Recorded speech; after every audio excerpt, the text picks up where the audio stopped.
É, isso aí, gente. Psicopedagogas e neuropsicopedagogas, preparem-se. A psicopedagogia vai explodir e todas nós poderemos ter muito trabalho pela frente, mas também poderemos ter muito sucesso. Olá, sejam todos muito bem-vindos ao Mundo PP rumo aos 15K. Aqui eu discuto estratégias que vão fazer você viver da psicopedagogia faturando 15K por mês. Para quem ainda não me conhece, eu sou a Sandra, a Sandrinha. Eu sou especialista em psicopedagogia, educação inclusiva e neuropsicopedagogia. Eu tenho 20 anos de experiência atuando como psicopedagoga institucional e clínica. O nosso tema de hoje na série Tudo da Psicopedagogia Eu Te Conto é: a psicopedagogia vai explodir. Sim, gente, a psicopedagogia vai explodir em um futuro breve. E você que quer chegar aos 15K por mês vivendo da psicopedagogia, não pode perder esta oportunidade de se preparar e pensar sobre isso. Não faz muito tempo, eu estudei algumas pesquisas sobre o impacto da situação que estamos vivendo atualmente com o isolamento social na vida das crianças. Entre os estudos, eu destaco aqui 6 impactos que podem levar estas crianças ao atendimento psicopedagógico e neuropsicopedagógico. São eles: o número 1, vícios tecnológicos. Muitas crianças com idade entre 1 e 6 anos estão passando muito tempo em frente às telas, e isto pode afetar visão, motricidade e cognição. Entre 7 e 15 anos, além de dificuldades motoras, visuais e de atenção, estão desenvolvendo também interesse grandioso por jogos eletrônicos, de tal forma que o sono, a alimentação, as atividades da vida diária e a convivência social estão sendo impactados. O segundo ponto que eu quero destacar é a perda da noção de compromissos. As pesquisas apontam que, com a reformulação do ensino do online para o híbrido, muitas crianças e muitos jovens têm deixado de cumprir e de compreender os compromissos em relação a períodos e atividades que eles devem cumprir. Muitos, principalmente no que compete ao ensino formal, estão deixando de cumprir com as suas atividades. Além de atrasos ou falta de entrega de atividades que são solicitadas pelas escolas, eles estão fazendo muitos trabalhos naquele estilo copia e cola, ou seja, sem produção com autoria, ou seja, também sem um raciocínio, um pensamento que é único, que é deles. Terceiro impacto: ampliação de transtornos psicológicos e ou mentais. As pesquisas indicam ampliação do transtorno de ansiedade, síndrome do pânico, de depressão e de fobia social. Estes transtornos geralmente afetam os processos de aprendizagem, influenciando não só no cumprimento dos compromissos, mas no próprio processo de aprender, pois as habilidades, que são aquelas habilidades atencionais, de memorização, de raciocínio e de função executiva, acabam ficando prejudicadas. O quarto ponto são os distúrbios de sono e alimentação. As pesquisas apontam que, com a falta da rotina escolar, as atividades suspensas, muitas crianças e adolescentes evidenciam alteração no horário do sono e maior compulsão alimentar. Devido ao extenso período de isolamento social, estas alterações têm se tornado hábitos. E nós sabemos, né? Uma pessoa que não consegue dormir direito também não rende direito. As suas habilidades para aprender acabam ficando prejudicadas. O quinto ponto é a mudança de relacionamento familiar. Com a mudança de relacionamento familiar, nós temos 2 aspectos importantes. As crianças pequenas estão ficando com o seu desenvolvimento das relações com os pais de uma maneira muito simbiótica, ou seja, elas estão ficando muito grudadas, estão com dificuldade de separação e elas se sentem inseguras quando os pais ficam distantes. Entre os adolescentes já existe uma outra situação. Nós temos aqui os destaques para aumento de irritabilidade e impulsividade. Como psicopedagogas ou neuropsicopedagogas, nós sabemos que os relacionamentos saudáveis são fundamentais para um processo de aprendizagem mais eficiente. A tendência é nos depararmos com pacientes que têm dificuldades de estabelecer relacionamentos saudáveis, nos quais a interação aconteça com compartilhamentos mútuos e de maneira muito espontânea. Podemos encontrar crianças que têm muito medo de estabelecer relações com pessoas que são desconhecidas, com excesso de timidez, ou ainda jovens que são extremamente revoltados nas relações com adultos e desejando muito estar e permanecer somente entre seus pares. O sexto ponto que eu destaco das pesquisas que eu tenho feito são os atrasos no desenvolvimento geral. Entre as crianças de 1 a 6 anos, aparecem principalmente os atrasos sensoriais, motores e de linguagem. Nas crianças em fase de ensino fundamental, aquelas que estão entrando ali no primeiro ano, aparecem evidências de dificuldades no desenvolvimento cognitivo e social. Este é um tópico das pesquisas que mais tem relação direta com a atuação da psicopedagogia e da neuropsicopedagogia. Agora, imagine comigo. Se as crianças de 1 a 6 anos estão tendo atrasos sensoriais, motores e de linguagem, você já pensou de quem elas vão precisar quando elas ingressarem no ensino formal ou mesmo até antes disso? Pois é, elas precisarão ou elas serão encaminhadas pelos seus professores aos profissionais da psicopedagogia e da neuropsicopedagogia. Considerando que as crianças que estão ingressando no ensino fundamental, de acordo com todas estas pesquisas, estão com dificuldades no desenvolvimento cognitivo e social, também é fácil, né? A gente ter a certeza de que elas ainda não estão. Em breve poderão chegar aos nossos consultórios. Além deste impacto devido ao isolamento social, as pesquisas também apontam que o vírus, em casos mais graves de sintomas da doença, pode afetar o cérebro e o sistema nervoso central, sendo este fato denominado de Covid longa. Pesquisas em neurociências indicaram que o vírus pode 1. Causar perda de neurônios. O que significa isso? O novo coronavírus, ele é considerado neurotóxico, ou seja, quando ele alcança o cérebro, ele pode comprometer a neurogênese, que é a formação de novos neurônios, e também a sinaptogênese, que é a formação de sinapses entre os neurônios, e isto influencia na formação de novas capacidades funcionais. Além disso, segundo ponto, ele pode gerar neuroinflamação. Pode ser neurotóxico, por ser neurotóxico, ele pode gerar uma inflamação que compromete significativamente a cognição, a capacidade de aprender. E por terceiro ponto aqui, esse novo vírus, ele pode causar crises epiléticas.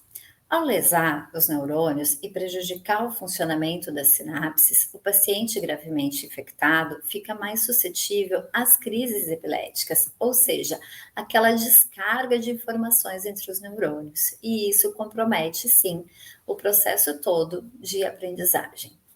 Então, pode acreditar, a psicopedagogia vai sim explodir. Só que aí a gente tem um outro detalhe muito importante. De nada adianta a psicopedagogia explodir se você não tem as estratégias corretas para chegar aos 15K por mês, vivendo da psicopedagogia, ou se você não souber como se manter com este faturamento. Então, prepare-se para esse momento de ouro da nossa profissão. Você pode até pensar, com tanta demanda de pacientes, com certeza sua agenda também vai lotar e você terá sucesso. Infelizmente, eu te digo que isso não é real. Você precisa sim se preparar. Você precisa se preparar para esse novo momento que estamos por viver. Senão, você pode ter certeza de que você vai ficar obsoleta na sua profissão e vai acabar perdendo o paciente. Recentemente, na minha semana passada, foi na semana passada, gente, eu recebi no meu consultório 3 pais de crianças que ingressaram no primeiro ano do ensino fundamental. Todos eles estavam muito assustados e preocupados com 2 fatores importantes, e era o mesmo relato para esses 3 novos pacientes: o atraso que os filhos estavam tendo em relação ao processo de alfabetização e a pouca tolerância desses filhos à frustração, ou até para persistirem em situações que eram mais desafiadoras na aprendizagem. Eu pude explicar aos pais que isto tem sido observado nesta idade. Mas ainda assim, isso não deve ser considerado uma situação natural. Foi um fator bem importante para eles deixá-los com uma sensação de menor preocupação eu poder explicar isso, né? Porém, de nada valia se eles não ficassem alertas para que o fato de que sim, os filhos precisam de intervenção para evitar dificuldades de aprendizagem maiores no futuro.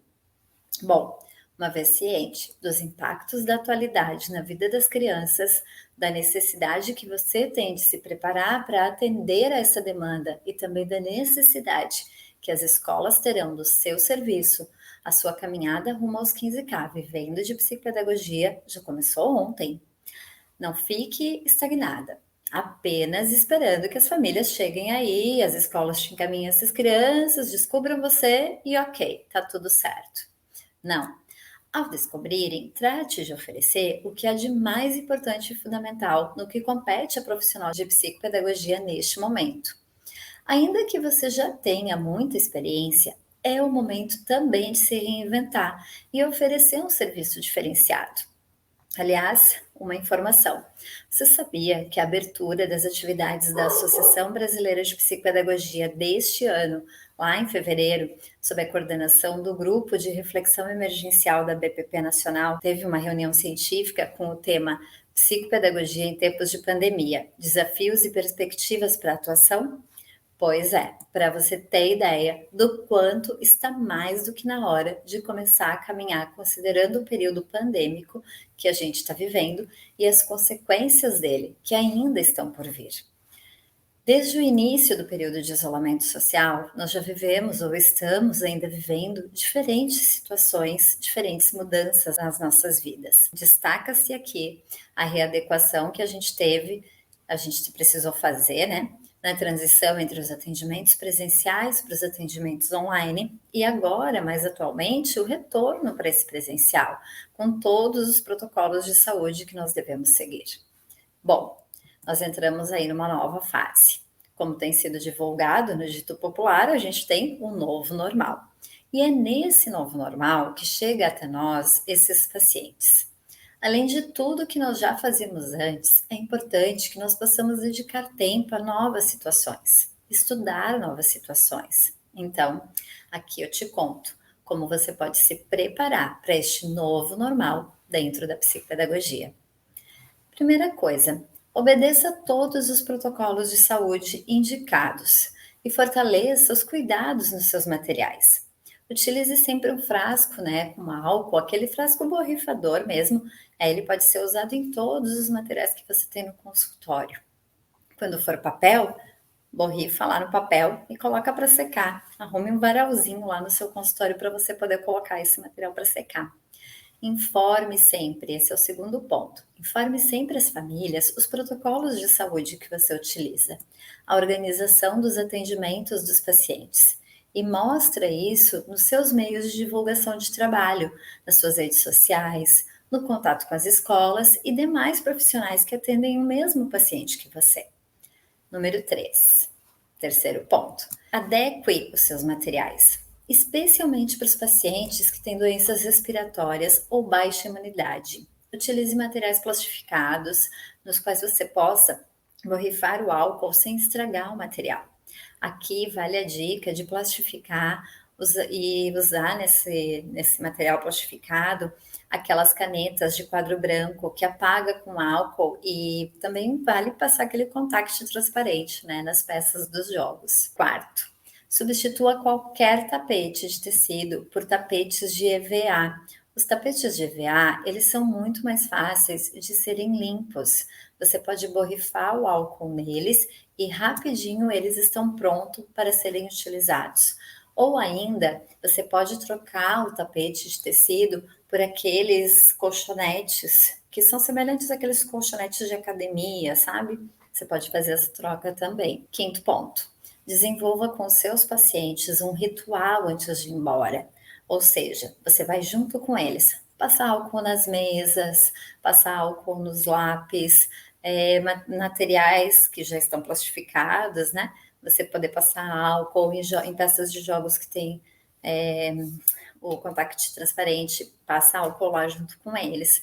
Passa um papelzinho, toalha e lixo. Sexto ponto: tenha no seu consultório os equipamentos eletrônicos. Hoje eles são muito utilizados e é importante que você possa tê-los também aí no seu consultório.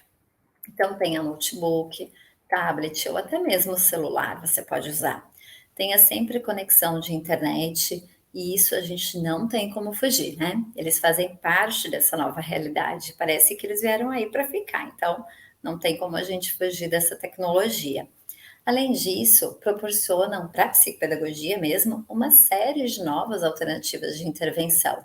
Tem vários aplicativos bem educativos que nós podemos utilizar, sites com jogos que a gente pode usar, materiais de desafios que a gente pode utilizar. Aproveite isso. Isso não significa usá-los o tempo todo, mas ter como mais um recurso importante nas intervenções. Estes equipamentos, eles podem ser limpos com um pano umedecido em álcool. Então é sempre importante entre um paciente e outro também esses equipamentos serem limpos com esse pano umedecido em álcool. Sétimo, use filme de PVC. Sabe aqueles filmes de PVC que a gente usa na cozinha, aquele plástico que às vezes a gente usa para cobrir um pote ou uma travessa que ficou com comida e está aberta? Aqueles filmes de PVC a gente pode usar para encapar alguns equipamentos e materiais. Assim fica bem mais fácil e seguro de borrifar o álcool e não deteriorar e estragar esse material. 8. Estude sobre neurociência, gente. Ainda mais. Estudem sobre as neurociências e também sobre tecnologias para a educação. Tem várias plataformas e aplicativos. Estudem sobre eles. Pensem em quais que vocês podem usar aí com os seus pacientes de acordo com aquilo que eles precisam desenvolver. Nono ponto: permita que o paciente mostre para você e até te ensine a usar os recursos de tecnologia que são conhecidos dele. É muito legal, assim, quando eles podem acabar ensinando a gente sobre aquilo que eles utilizam, né?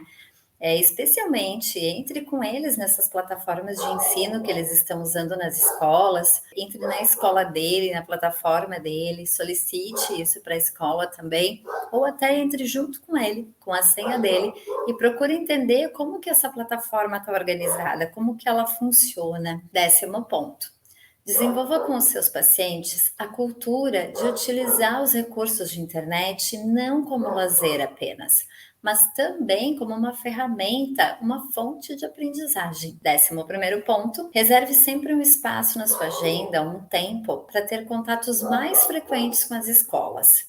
Esse é um momento extremamente importante para vocês poderem compartilhar estratégias de ensino de acordo com o perfil psicoeducacional de cada um dos pacientes. Então, reserve espaço aí na sua agenda para você poder fazer esse contato com as escolas, que vai ser bem importante. 12º ponto: ofereça aos pais orientações de organização de rotina, de atividades e intervenção para os momentos do dia a dia, e especialmente para os momentos de estudo em casa. Todos estes pontos que eu te contei, que são 12, não tenho nem mãos aqui para mostrar tudo para vocês, 12 pontos, todos eles são fundamentais para esse novo normal que nós estamos vivendo e para aquilo que ainda há de vir. É isso aí, gente. Psicopedagogas e neuropsicopedagogas, preparem-se. A psicopedagogia vai explodir e todas nós poderemos ter muito trabalho pela frente, mas também poderemos ter muito sucesso. É importante que você atue de acordo com essa nova realidade. É importante que você se atualize, especialmente que você mostre isso para as famílias e as escolas, que se atualize constantemente. É assim que você garante, apesar da situação atual, a sua caminhada de sucesso rumo aos 15K por mês, vivendo da psicopedagogia.